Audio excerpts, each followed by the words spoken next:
श्री गजराज travels बस प्यारी घनी चाले सा। श्री गजराज ट्रेवल्स बस प्यारी घनी चाले सा।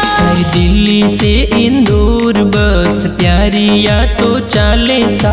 दिल्ली टू इंदौर रूट प्यारो घणो लागे सा। वाया कोटा जालना पाटण प्यारो घणो कई जैसा।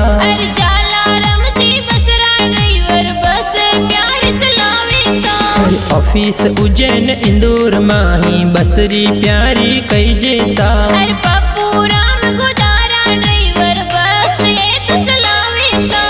अशोक राठौड़ कंडक्टर टिकट प्यारा काटे सा।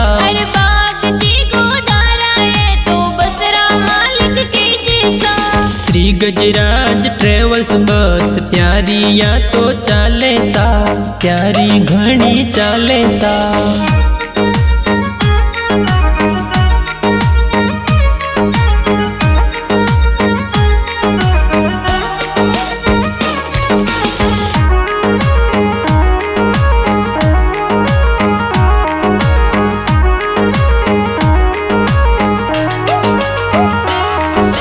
लटकर झटका क्यों करो बनिसा काई गलती है बताओ सा। मने घूमन रो शौक बनसा ने ले जाओ घूमने। खारी खारी नजरों से कोई देखो बनिसा काई गलती है बताओ सा। श्री गजराज ट्रेवल्स बस में ते मने घुमाओ सा। के वो जानो था पड़े बनी बिनो कयो कई हम जो सा। दिल्ली से इंदौर देखो आ तो बस चाले सा। सीटी कर होटल ऊपर भोजन प्यारो जी में सा। मोरी गेट दिल्ली सु बस रवाना होवे सा। बसरा नंबर AR11 C1745 सा। श्री गजराज ट्रेवल्स बस प्यारी घनी चाले सा।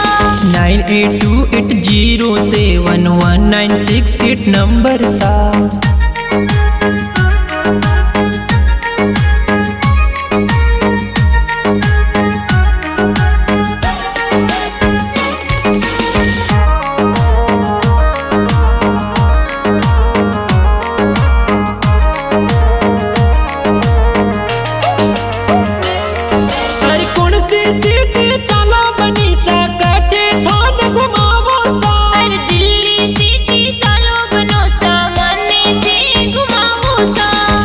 गजराज ट्रेवल्स बस प्यारी घनी चाले सा। दिल्ली टू इंदौर रूट प्यारो घणो लागे सा।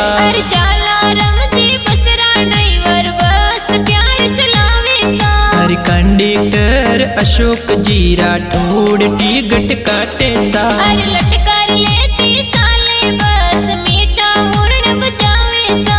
लटकर लेती चाले बस मीठा हुरन बजावे सा। श्री गजराज ट्रेवल्स बस प्यारी घनी चाले सा। डालू राम जाट देखो गाना प्यारा बनावे सा। माजी सा स्टूडियो बाड़मेर में गाना बाजे सा। गाना प्यारा बाजे सा।